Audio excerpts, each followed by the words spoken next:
Hello and welcome to the Walk Around podcast powered by JM&A Group. If you are in the automotive business, this is the place for you. I am one of your co-hosts, Mark Spoto, and joined by Caitlin Swanson. Caitlin, we are breaking the trend every episode with a new co-host, and this time around, you're coming from behind the scenes to now behind the microphone. I am. Welcome. Thank you. It's great to be here. I'm usually behind the camera, Yes. so this is a new atmosphere. Tell us a little bit about who you are and your background. Yes, so I am on the marketing team here at JM&A, and I am on the operations side as well as a podcast producer. I've been in the automotive industry about 5 years now altogether, so this is a really fun experience for me. New, but really exciting, and we had a great guest on today. We did. Mary Rice. She is a third-generation car dealer. She's the dealer principal at Toyota of Greensboro, a leading dealership in North Carolina.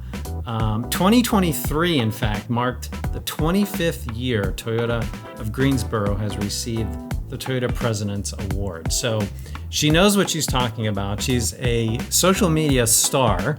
Celebrity, which we get into. But really, it was a way for us to learn from Mary about how much customer experience matters in everything she does. Yeah, I think she's doing a lot within the dealership, outside of the dealership, on social media. She gives a lot of knowledge on how she's helping her dealership succeed, as well as giving her customers a great experience. Absolutely. I hope you'll enjoy this conversation. Caitlin, thanks for joining us today. Thank you. On the microphone. Thanks. It's been awesome. I hope it was a good one. Enjoy the walk around with Mary Rice. Mary Rice, thank you so much for joining us on the Walk Around podcast. We're thrilled to have you. Thank you so much. It's wonderful to be here with you guys today. Yeah, we appreciate your time. And because it's so relevant, we are in the aftermath of the CDK outage. We thought we would start there. As someone who oversees and operates a dealership, what was that experience like? I mean, I think it's fair to say this is yet another example of how resilient dealers can be. But what was that outage like for your side? I think on the dealer side, as well as a lot of other operations, it was a big shock. It wasn't something a lot of people were prepared for. What it does do, though, is just makes you better. We put a lot of processes in place because this could happen if power is out. This could happen with DMSs in the future. This could happen under a bunch of different circumstances. So it was a good time to go, what do we have paper copies of? What would be our processes if? How would we continue business if? And luckily, we're on Reynolds, so we were not as affected as some dealers were, and they were affected in a major way, not being able to do business for so many days and such. But it was a good opportunity for us to go, wow, this could happen to anybody, and what should be our best practices, and let's order the backup forms, and let's get ready to go, and let's write some processes of how we will handle it, and let's make sure the team knows. And it was a really good opportunity from a management perspective to get back into the daily grind of the business on a very molecular level, and making sure that every piece of your operation that you normally count on to run, like off a program or internet program or whatever it is, make sure that you know how to do that the old school way. Yeah. Because a lot of the people that have joined have never done it on paper, have never submitted a finance contract on paper, never written up a customer without a tablet. So it was a good experience to go, who on our team remembers how to do this, and how do we write a process for it, and where do we get the materials? So that's what we've spent a lot of time working on, is this could happen to anybody at any time. So what's your game plan if it happens to you? Did you find that most customers were understanding of kind of the process change and having to do some things a little bit more manually? And what decisions did you have to make sort of on the fly that you weren't expecting to? I didn't have to make a lot of decisions on the fly because we're on Reynolds, so our DMS was operational. The biggest thing that I had to do on the fly was making sure that we had a backup plan if it rolled to other software. Yeah. Because I had the feeling that maybe it would start with one and it could roll to different vendors, and then more vendors might be down. And it was contained pretty much to that particular vendor. So I was doing a lot of what do we do if it rolls to this or if it rolls to that kind of scenario in my head, and what do we need to order, and what's a list of the forms that we need, and where do we get them from? Yeah, so it was a good fire drill, in other words, for you guys, it seemed like. It was a good way to get back in touch with the roots of what this business is and how to do business if you don't have the luxury of all these tablets at your fingertips. Right. Yeah. Speaking about the roots of business. Good transition. Thank you. I've been working Not on my bad. transition. Not bad at all. Thank you. Could you tell us a little bit about your upbringing in automotive and what made you want to work in the industry? Yes, definitely. Well, my whole family has been in automotive as long as I can remember. My grandfather started the dealership before I was even born. My dad worked here at the dealership. If I wanted to see my dad growing up, I always joked that I had to come to work to see him because he worked a lot of hours. He was in charge of the operations, so he was here a lot. My aunt and uncle also were in the car business as well. My aunt owned dealerships and my uncle worked there. So everybody I knew was in the car business, and it's kind of what I knew. So I knew sales and I knew Toyota as the product. And I went to college and I studied science, believe it or not, because I was really into science, and took a job at the coast where I then got into sales once I got to the coast and kind of learned the basics of selling big ticket items. And then I transitioned back here to the dealership after I'd spent about 10 years in outside sales. So, Mary, I think you're being very humble because we have a crackerjack research team here, which consists of just viewing your LinkedIn page. And it's not just science. You got into marine biology. Is that right? That's what I absolutely love to learn about and do. And that's what I did all my undergraduate internships. I did them in marine biology type stuff. And so how did you make that transition from that career or that interest back to sales and automotive? Well, I think what was interesting about doing internships in college, and it's why I tell everyone to do them, is it gives you a real insight into what does the career path look like that you're studying for. And when I got down there, I started doing all these different internships. I did some with Division of Marine Fisheries. I did some with coastal development firms that would help go get neighborhoods perked.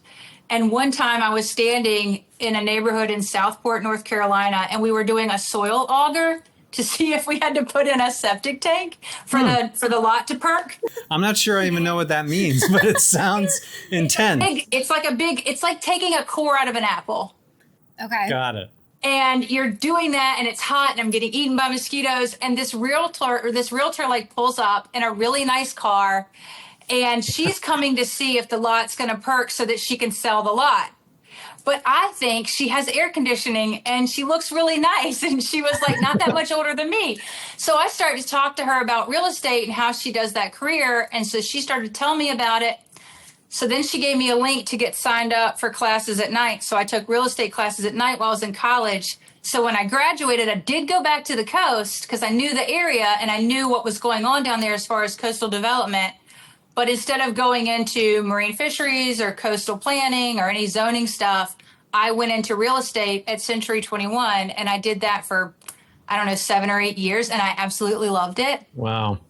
And I think it was a good way to balance a place that I loved spending time, but also skills that I was good at that could provide the life that I was looking for and the opportunity I was looking for and the trajectory, because real estate is very similar to car sales. Like what you earn is what you earn. You get out there and you do it. If you sell a car, you sell a car. If you don't sell a house, nobody's paying you, right? So It was a good way to have to get out there and learn marketing and learn how to price against competitors and learn how to look at comps and see what was selling. And that was back when like internet was starting. So you had to worry about descriptions and photos and pricing and all of that and how it would look online. And I just loved it, and it just came really natural to me. And I had a great support system there at my first job, and I did really well.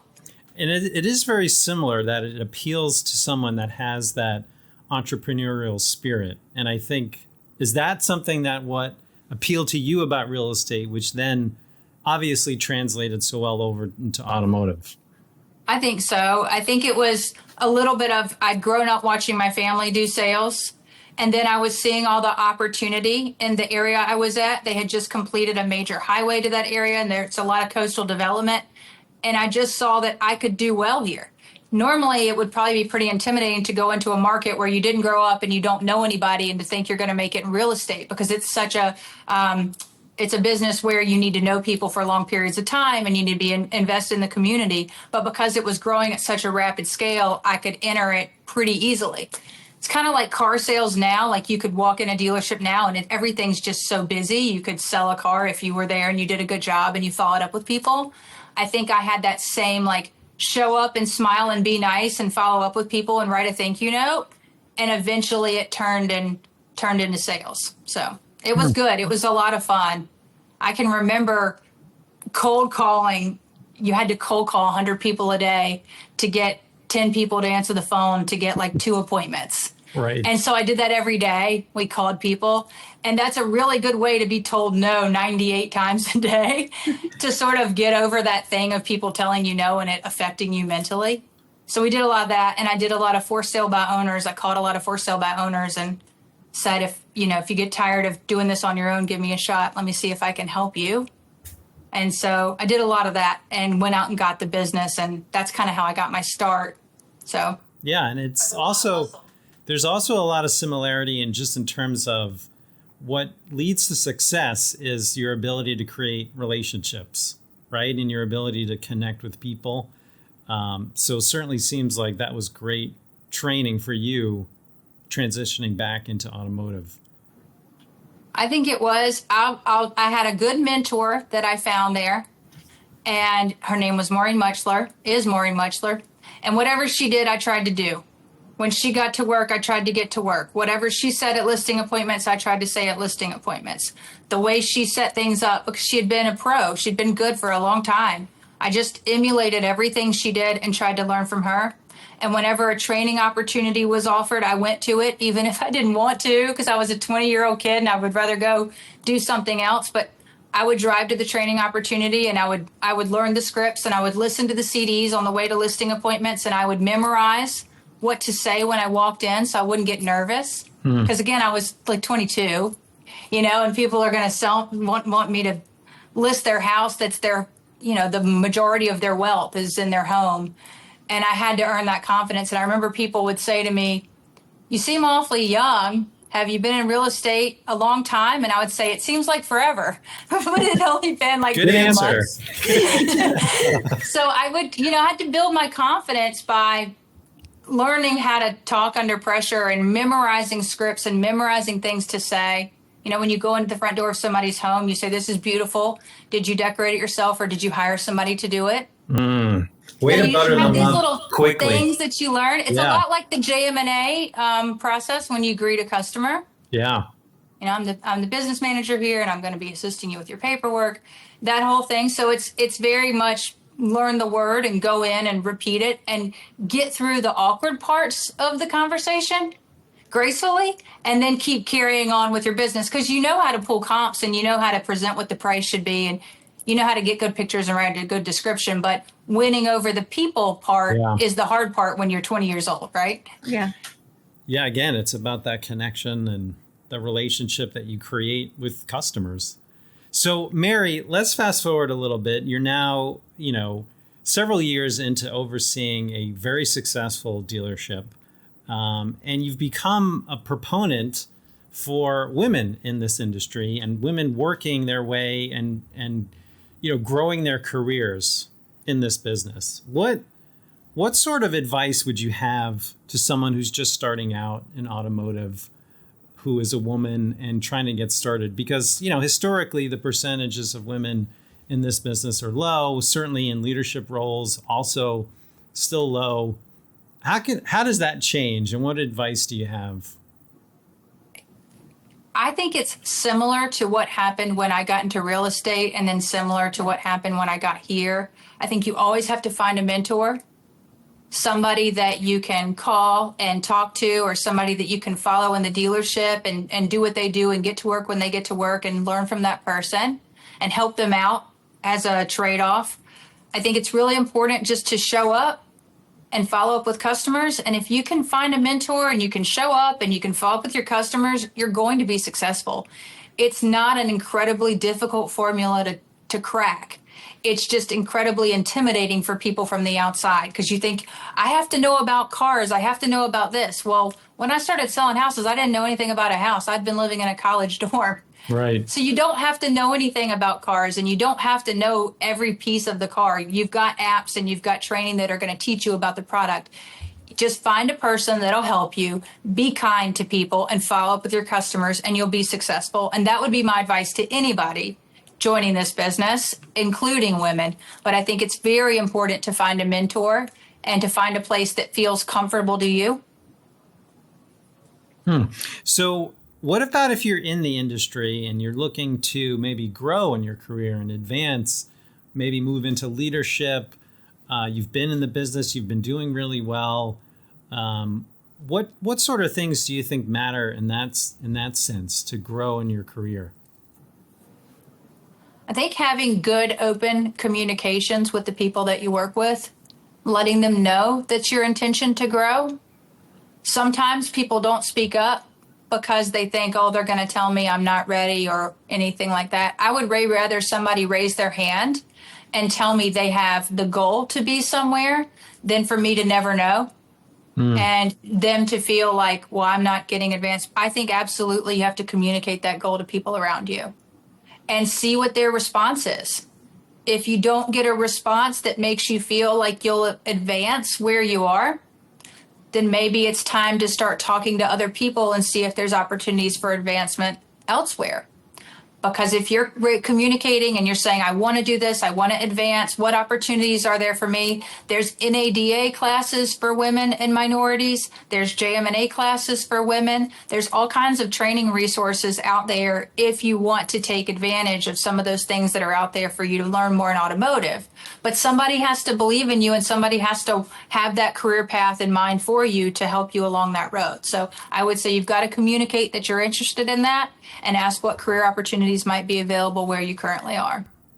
Yeah, so if I'm hearing you, it's first and foremost, work hard, right? Build a connection with someone that you see, maybe that you aspire to be like that person, and communicate often and make sure people are clear on where you want to go and what your goals are. Do you think I have that? I think right? That's about right. I think what's really important for people to know is that sometimes it does feel like you have to work 10 times harder than everybody else in the room, and that's okay. That's okay to feel like you're having to work 10 times harder. That's because the people around you aren't really working that hard. So if you feel like I'm putting in so much effort, then you're probably right where you should be. Because if you're feeling like I'm not really putting in a lot of effort, then it might not be the business for you. I've always felt like I'm putting in 10 times more effort because I want to be 10 times better. I want to know 10 times more. I want to be that much more proficient at my job and efficient. I want to help people around me. So I think you shouldn't be scared to put in the work. Do you think there's anything that our industry needs to do differently to encourage more women to grow or to join this profession? Is there anything dealerships can be doing differently, or a program, or does it just come down to those things we talked about? I think if you can give the customer a great experience, often your customers become your associates.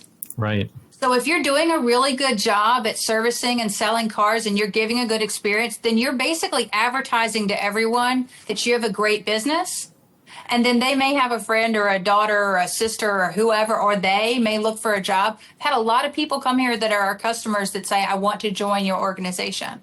That's such a great point. What roles do you have available? Yeah. So I think if you just start with that basic of running a really good business, you'll attract all kinds of people that you never even thought of before, and you won't be trapped in that same old thing of putting out an ad for a salesperson and being disappointed that you get no results. Yeah. I feel like we have a similar philosophy here. Yeah, I mean, I think what better way to advertise that your business is worth working for than treating customers the way they should be treated and giving a good experience. I had never thought of it in that frame, but that's such a great point. Yeah. I think Google reviews matter. I think if somebody is reading your Google reviews and they're hearing, they're seeing names, like they're seeing the name at our dealership, Shanique. They're seeing different names. They're saying, Shanique helped me in sales. Chelsea helped me in service. Farah is so wonderful. I'm so glad she's back from having her baby. If you're seeing those reviews, you're understanding other women work there and they're successful and they're being complimented for it online. Mm-hmm. And I think that's helpful. But that all starts with, did I do a good job as a business owner to set up Farah and Shanique and Chelsea for success? And then did the customer have a good experience? And then did they feel so inclined to go online and write a review about their experience? So I think it all just starts with, what are you as the business owner doing in your business every day to run a great business and make people feel comfortable there? And then you can attract from there. So speaking of online reviews. Yeah, that was going to be my segment too. Was that going to be your transition? It was going to be my transition. Speaking of online reviews, for those who follow Mary, she is very active on social media, and you're kind of the spokesperson for features and benefits of vehicles. Why do you think it's so important to have that information out there? Well, I know that I spend a lot of time on my phone. I'm guilty of it. So I know other people are too. And this is an area of advertisement opportunity that I don't think that we've traditionally really covered well in dealerships. I think Toyota does a great job. I think the tier 2 does a good job, but tier 3 at the dealership level, I feel like we just didn't know what our message is. Is it to be funny? Is it to be humorous? Like what's our message? And for me, it was like, let's just make it easy. Let's just show the cars. Let's just talk about the cars all the time. Let's show how I use the car and let's show what it does. And people will come in and go, I saw your video, and they'll have a brand new baby in the back, and like the car seat, like brand new babies. And they're like, I saw your video and I always thought I had to get like an SUV or a van, but we just can't afford that. We can afford a Camry. And you did a video about putting a car seat in a Camry. And so that made me think I could do it. And I'm like, of course you can do it. Because there's all these agreements we have in our mind about what a family car is, right? But a Corolla and a Camry works just fine for car seats. Let's just show you how it works. So I think it's really important just to get out there and talk about the product in any media that is available and get the information out. It's neat to like show the new Land Cruisers that they've come in.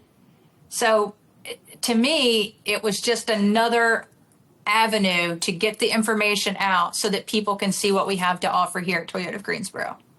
But I think it also goes back to what you were just speaking about in terms of the customer experience, because it definitely serves a need in terms of advertising and getting your message out and creating awareness of your store. But the example you just shared, it's another opportunity to create a connection with your customers. Would you agree with that?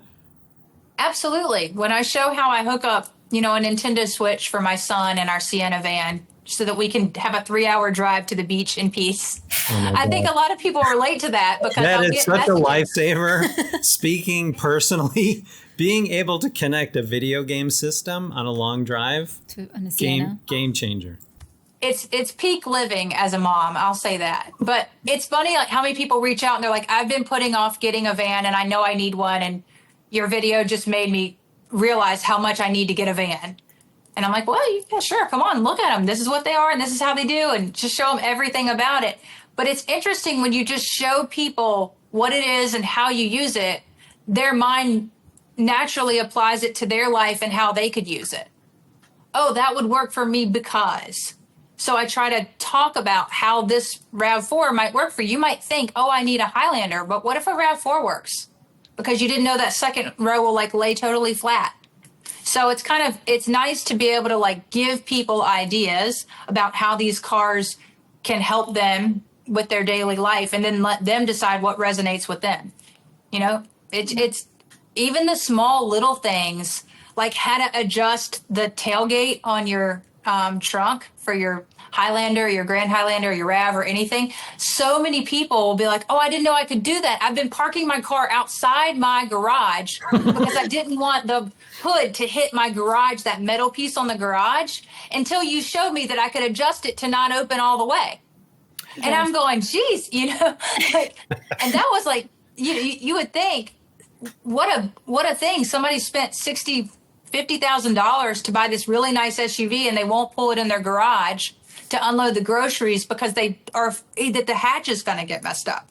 I feel like it's a good tool after sales and before, like for those searching cars before they get to the dealership. You give them a little walk around already. They feel comfortable enough to come in now and kind of already know what they're looking for. And like you're saying, even after, they find out a feature that they didn't even know about.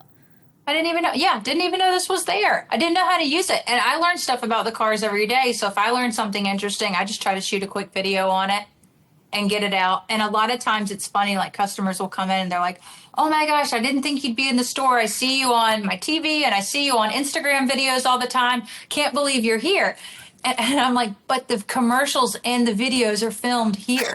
So like, where else would I be? Exactly. But like, it's just, yeah, I'm here all the time. And then if they're asking me questions about the cars, I can even be more helpful. Like I had a lady this morning who was in service and she's got a 2017 Land Cruiser.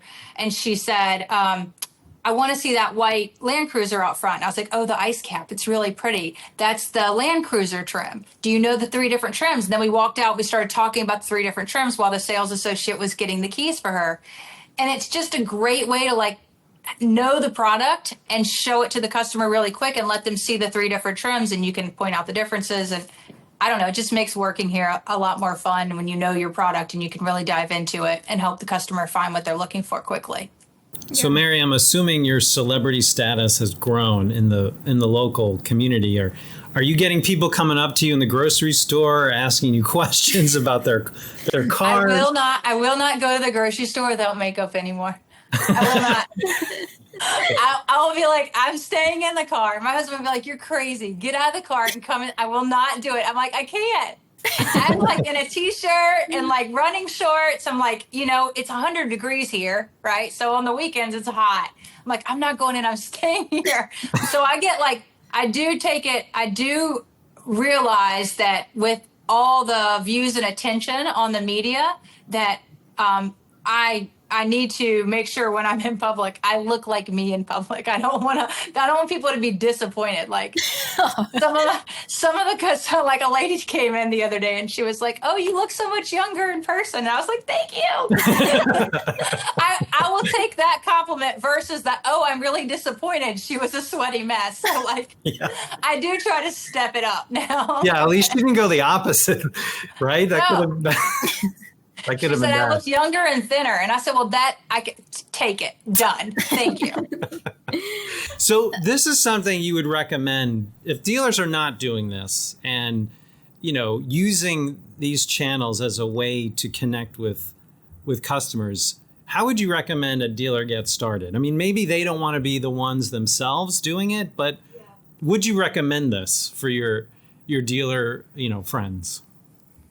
Well, I get a lot of LinkedIn messages from Harley dealers, from dealers all around the country who see my videos on LinkedIn. And they ask me, like, how do you do this? How long does it take? It takes about 30 minutes a day. I walk the lot every day anyway because I want to know what's here. Normally, I choose cars that are already in the delivery bay because they're already cleaned up and they're ready to go, and the lighting is good in there because lighting is important.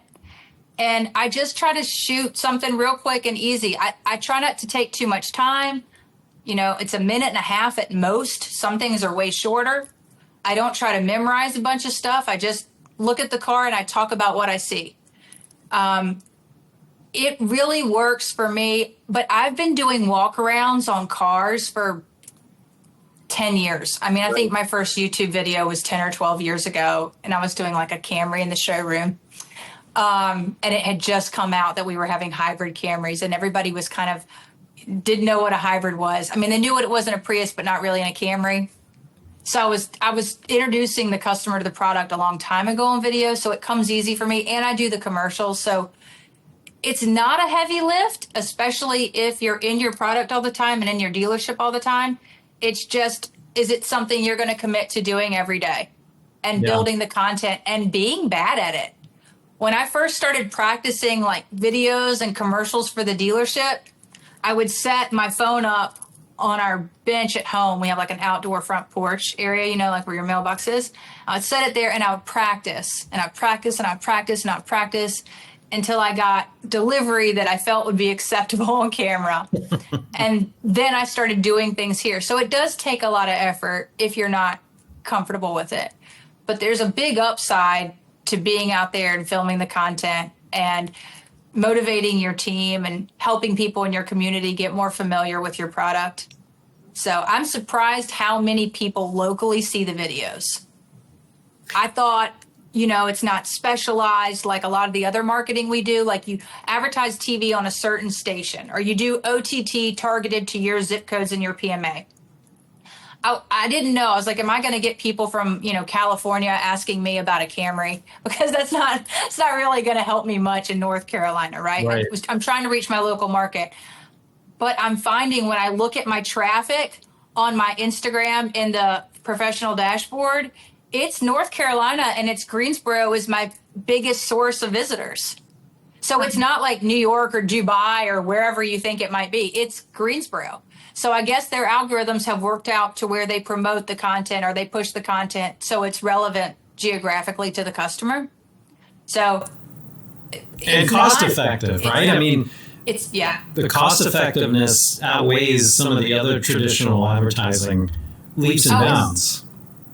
By far. TV budget, as we all know, TV is expensive, especially going into an election. So that airtime just got really expensive and hard to get. But I can't really be pushed off of Reels. Right. When I put things on LinkedIn and I post the videos to LinkedIn, if somebody owns a business where they have fleet vehicles, Camrys or Corollas or RAV4s or Tacomas, they'll start to consider those vehicles for their company fleet. So you just never know where the business might come from until you get the content out there. Well, and Mary, the other takeaway I'm hearing is be authentic, right? I mean, your videos, you know, you set them up and you're yourself, right? They're not overproduced. They're not overly polished. You do it the way you would talking to a friend, which I think is key for any dealers thinking about getting more active on social, is to be authentic. I think you're right. I talked to, you guys had the car mom, you had Kelly on your podcast. We did. That was an interesting one, Mary, because I don't know if you listened to it. Not a big fan of Toyotas. I think she's a really big fan of Toyotas. Maybe she's changed her mind. And Lexus. I just think that she points out things. No, she pointed out great examples. Yeah, she has some really good points that people don't always talk about and that other automotive journalists don't pay attention to. Yes. So I think she's got a good opinion there, but I think she has a very high opinion of Toyota and Lexus. But we were talking about video quality and we were talking about audio quality and what's important. And, you know, I think we all agree that it needs to look authentic. It needs to look like I'm sending the video to a customer and I would just shoot it on my phone. Sometimes, you know, it's 100 degrees here and it's on a hot pavement lot. Like sometimes my hair's up and it doesn't look great, or sometimes my makeup is sweaty. Like that's just not the point. Right. It doesn't matter if like I'm in a polo that day or if I'm in a really nice dress because I had a nice meeting. Just filming the content and being whatever you are that day, I think just makes it more real. I think the biggest thing to realize is that people need like a microphone. Like that was one thing Kelly and I talked about, was that people have no patience for bad audio. And she's 1,000% right on that. So I try as hard as I can to always remember to grab a little mic. But if I forget it and I don't have it, I still shoot the content anyway. That would probably be the one thing that I really try to do to make the quality a little better. So Mary, I want to switch gears a little bit. Another hot topic for the industry, of course, is EVs. Some dealers are sick of talking about it. Some dealers can't get enough in talking about it. And, you know, it's no secret that demand isn't as growing as quickly as, you know, some prognosticators may have put out there. And certainly Toyota has had a very specific and very broad strategy when it comes to EVs, which I think is proving to be the correct one now when you look back at their approach. And of course, you're very involved in Toyota's new battery manufacturing facility that's coming, you know, just in your neighborhood. Are EVs stuck in neutral? Do you think?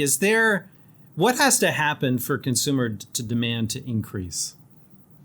I think you've got the typical American scenario. Nobody likes to be told what to drive. Right. I would like freedom of choice. So in some markets, a lot of customers are raising their hands for EV, and that's wonderful because there is product for those customers. In other markets, it doesn't work as well. Maybe they have different requirements they need for their cars, or there's not charging as much. So it's nice to have, per Akio's strategy, a powertrain or a drivetrain for every need.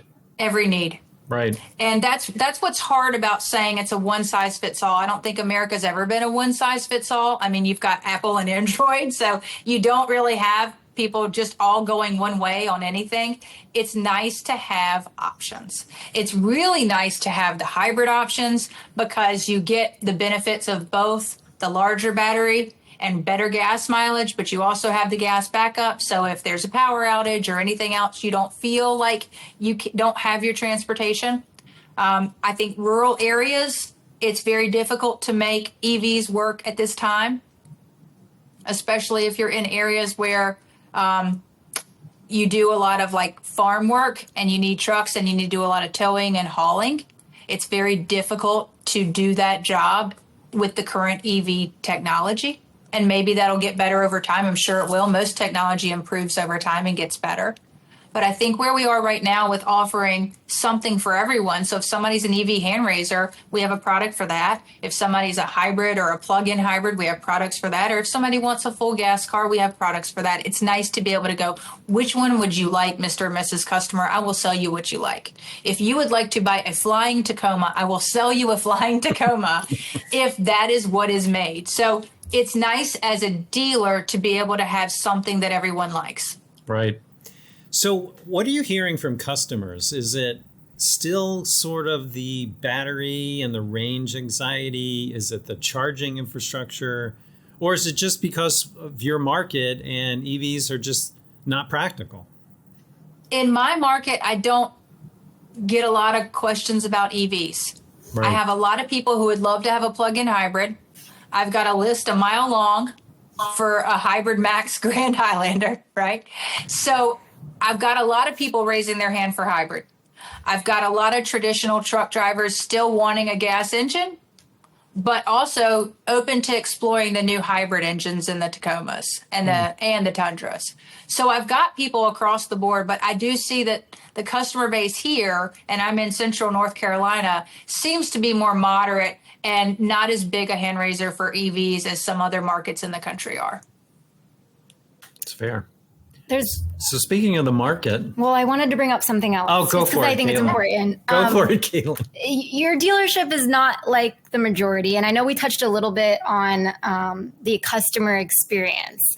Could you talk to us a little bit about how you differentiated that experience at your dealership and what that was like?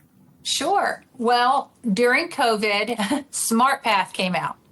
And I thought, what a great time to launch something that's going to assist us in selling the vehicles remotely and also give us a chance to reset our process when we get back to being in-store showrooms. So we launched SmartPath. We do everything on the tablets, which is great for the customer and speed things up.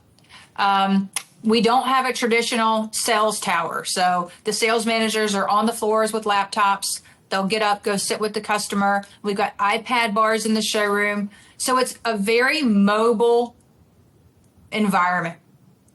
It's easy to work from anywhere. You can be with a customer on the couches in the lounge areas. You can be with them at round tables. You can be with them outside on the patio. We wanted to make sure that we had a space where everybody would feel comfortable. If you're shopping with your kids, sometimes sitting at a table is tough. But sitting on the carpet with the blocks and the couches is a lot easier for people with little kids. So we have a little area for everybody. Try to think about everyone in that setup. And we just try to do things that emulate everything else you're seeing everywhere else you go. Is this what it's like to buy groceries from Instacart? Is this what it's like to book a plane ticket on Delta? Is this what it's like to be in a Delta lounge? How does it feel? How does it smell? What does it sound like? How clean is it? is there power for everybody? Because everybody's got their phone. And if you're waiting for service, it's a great time to charge your phone or work on your laptop. So we just tried to think about everything, stripped it down to what do I want when I am in a Starbucks or I'm in a Delta Lounge or what I'm in a hotel and I've just checked in and my room's not ready. Like, what do I want to be comfortable? And started from that perspective and built the processes from that point of view. So I tried to make it so that I would be comfortable. All the little details like that matter, especially when then you don't dread waiting for your car to be done. You can work from there. It feels good. Yeah. And it sort of kind of reframes the idea of, is it about the technology? Is it about the process? You're looking at it more from the customer's point of view, which I think sometimes get lost when we're trying to think of new ways or how do we make this better. So that's really interesting that you take that approach. When we launched SmartPath, it felt like this was a big change. And so the first thing that we did was tear out the sales manager tower. And everybody, including my husband who works here, who's over the sales department, was like a little bit freaked out, right? And I said, but look, this is the way we're going. We have to be this. We can't still be behind this glass tower and act like we're SmartPath and we're transparent. We're going to have to get out on the floor and be where the customer is. So you've got to, if the technology is here, then the facility and the experience also needs to be here. They all need to be the same. And then basically we tore out the sales desk and then I just kept going from there. Like I updated the bathrooms, I removed the old desks and furnitures and walls and all that stuff and just opened up the whole space so that the space can like breathe and flex through the day. Because in the morning, it's super heavy with service customers. And as they start to check out around 2 or 3 o'clock, it gets really busy with sales customers. So the showroom can like fluctuate through the day. So in the morning, it's full of service. In the afternoon, it's full of sales. But it breathes either way because it's all the same concept. Everybody wants to sit at the same kind of things, regardless of if they're here for service or sales. And one of my favorite things is like when I go downstairs and I'll see somebody I know who's here for service and I'm like, hey, you've been here a while. Like, do you want me to check on your car for you? Like, it shouldn't be taking this long. Like, 'cause I'll know they have a newer car and I know it's just Toyota Care. And they're like, oh no, my car's been done. I just wanted to stay here and work because I like the environment so much. Wow. Well, that's great. That is definitely a win. Yeah. Right? Yeah, it goes from being a moment of panic to a moment of, okay, thank God. And then I can go about my day. But it's really a testament to how we've built the space and set it up. And we had some really good help from the Southeast Toyota facilities folks who showed me other dealerships from around the country that were experimenting with, for lack of a better term, an open floor plan, is I guess how you would put it. Right. That's not so divided and a lot more comfortable and a lot more like a Delta Lounge than a traditional car dealership. So, we kind of went from there with it. And I think it changes the experience of the customer because of the way it feels and smells and sounds and looks, and everything looks different. So I'm very comfortable here. I like walking around in here. I like to feel everybody's mood. I'm one of those people that I can like feel the energy. Like if customers are irritated and been waiting too long, like I can feel that. Yeah. I can feel if there's a wait for finance, or I can feel if we're backed up in the shop. And there's a lot less of that tension and feeling ever since we've kind of elevated the interior space and paid attention to the environment. I think it just brings everybody down a notch. It's kind of like when you're at the airport and your flights get canceled because there's like a thunderstorm in Dallas and everything's shut down. Yeah. So, everybody starts to rise up in the airport and you can collectively feel that tension. I want to bring that down at all times because it's already a high tension thing. It's getting a car service or buying a car. It's not something that people are like, man, I can't wait to go buy a car today, right? Like it's generally something like, I need to go buy a car. Let's get it over with. It's going to take a long time. So I try to make it as nice as possible so that when you come in, you can kind of be de-escalated a little bit and be at your best in something that's a big experience for you, being the second largest purchase of your life. Like after your house, your car is your biggest. So I felt like it was important to do that. Yeah. That's awesome. Mary, you mentioned experimentation, and I'm curious because, our industry is not traditionally known for embracing change, typically when things are going well and we're selling, we have a hesitancy of changing. What advice would you give to fellow dealers as they consider something to change, whether it be the layout of their showroom or a process or maybe implementing a new technology? What leads you to be more experimental than, let's say, other dealers? And how do you embrace that more? I think, and this is very much a me thing that I think a lot of people probably think, but they don't. I think, what would I want? And I am fortunate enough to win awards with Toyota and go on these amazing trips where they treat you like, you're a celebrity, and you get to go to these wonderful hotels, and you smell how it smells at the dealer meeting. You smell the smells of the win. You look how the room is. You hear how people talk to you there. You see how they wear their name tags, and you see how their uniforms look, and you notice how clean it is. And I just think I want that too. Right. It's just whatever I notice somewhere else, I want to keep up with that here. And it's sort of an internal push and drive that I have to keep our business relevant and to keep our level of service high and to keep it consistent with the level of service people are receiving everywhere else that they go. So just because something is working well, that doesn't necessarily mean it shouldn't change. I think you got to just really be super critical of yourself and what you've got going on at all times and think, am I offering this level of service to my customers when they're in the store? If I like this as a human being when I go out to dinner, if I like it when the chef comes and speaks to me or the maitre d' comes to my table, then maybe I need to make sure and remember that I need to speak to guests who are here. Right. We were at the Hard Rock Hotel in Miami recently, and the general manager of that hotel came and sat down at our table and spoke to us.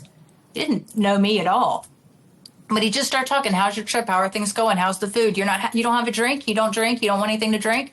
Just noticing all the details, because I had a Coke or a ginger ale or something. I didn't have an alcoholic drink. And just sitting with there and talking to me about the business and asking how my stay was and how was my room made me go, you know what? This is the way you do it. Just pay attention. Go and sit and talk with your customers. See how they're doing. Just sit down at the table. You don't have to go up and say, I'm Mary Rice, I'm the owner. Sometimes I just sit down with people and I just start talking just like that general manager did of the Hard Rock. He didn't say who he was. I didn't figure out who he was, I think, until like it was over, like he was gone. And then all of a sudden, like every waiter in the place is like over there, like, you guys okay? Do you want a free dessert? And you're like, no, I'm fine. Everything's good. But if you just sit down and just start talking to people about whatever's going on, how are you? What are you doing today? How old is your son? How old is your daughter? What are you shopping for? What are you looking for? Are we doing a good job? Are you looking for help? Just the normal conversational stuff of noticing people around. I think that makes a big difference in how you then want to provide the level of service. I'll give you a little example.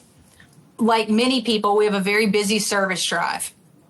And when it's busy, sometimes we send the automated text to come get your car. Your car's done. What happens then? The customer drags their kids and all their stuff out to the busy service drive, and they're trying to check out, and there's cars. It's just like, what is going on here? Okay, everybody, let's reset. Do we want our customer dragging their kids back out to the service drive? Or do we want to take our fancy mobile tools and go to them and let them pay in the comfort of the showroom? Or do we want to send them the RayPay and let them pay with credit card, and then we just bring the car up? So it's just those small, like, little things that happen when you get busy that you might miss if you're not there, like looking at it and reminding everybody what we could do better and how we could make the experience better. And it's just an everyday walking around kind of small thing. And I'm sure so many people do this. There was a dealer that used to sit in his lounge and read the newspaper and pretend to be a customer just to hear what like people were saying boss. in the lounge. Yeah. I don't know that I'd be very undercover anymore. Well, no, certainly now with your celebrity yeah, exactly. Right. I'm signing autographs at 3, by the way. But you could disguise. You could, for fun one day, disguise. If you just sit down and talk to people, I think you learn a lot, and then you decide what you want your business to be. I think you gotta think, if I like this, then my customers would like this too. That's great. Great advice. Well, Mary, I think we've come to the point of the show where we close out with a new segment that we're calling Best Bets. And we're going to ask you 3 questions, and we're going to present some options. And the premise is, where would you put your money? I know you may not be a gambling enthusiast like Caitlin. More of a shopper. Yeah, I'm more of a shopper. I'm an investor in handbags is what I like to call it. Well, we have a slight problem when it comes to gambling. A little bit. But that's okay. We're working through it. Yeah. All right. So here we go. Are you ready? Yes. All right. So here's the scenario. Okay. You've got a brand new vehicle coming out. The new 4Runner will be hitting stores soon. Yeah. And you want to reach the biggest audience, the most engaged, and the fastest possible. And you got to go all in on one. So what are you going all in on? An Instagram story, a Facebook story, a TikTok video, or a YouTube video? What are you going all in on? So it's funny because each product trends better in different mediums. So for a 4Runner, I would say it would trend better on TikTok. Interesting. Now, why do you say that? Just based off of the content that I've put on TikTok. I mean, everything goes on TikTok, but it gets more views for things like Tacoma, Tundra, Land Cruiser, truck type stuff. Trends better on TikTok. If I can get some comments going, YouTube will also trend really well. Instagram tends to trend better on things like vans, Grand Highlanders, RAV4s. But I would say so maybe that's a commentary. That's a commentary on the users' demographics. I would say. Yeah, I don't know. I don't know that. I just see the counts, and I know it'll be funny. I'll have a video that'll get like 39 views on one platform, and then I'll go to another platform and it's got 42,000, and I'm like, what? So it just depends on the content. Tacoma does incredibly well on TikTok and always has. So I would say 4Runner's probably in that same vein because it's part of the 4 brothers. So I think it's going to do really well on TikTok. I would go all in on, if I were betting, I'd go on a TikTok, but I would not sleep on LinkedIn. Okay, interesting. Well, so obviously that's a betting terminology. Are you sure you don't bet? Are you sure you're not a gambler?